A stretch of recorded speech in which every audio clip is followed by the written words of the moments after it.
lần chín khoa rồng sang in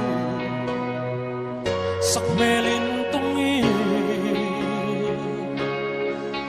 punin herin sol khó xa pha chua ni rồng chú li nắng lên sắc mê linh tung lệ in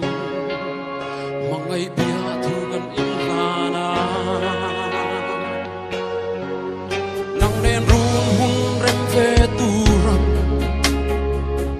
karlam melalua melma ang sang si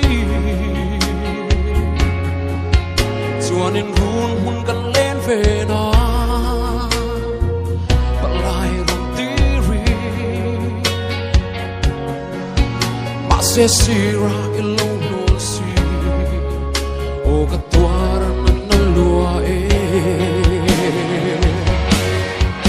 o katang lai han bay la til lai dam na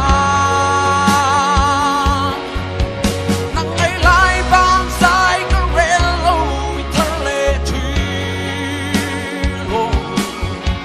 til lai an nang ai aswal run len ni har chak si lo o kati donan mo ôi các bác lúc về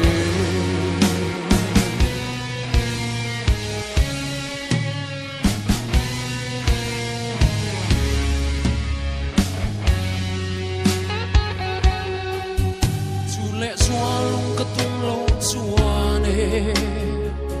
triang cái nắng nè lên ren gió căng sôm nặng ang cài lâu nô la hun rei lâu te an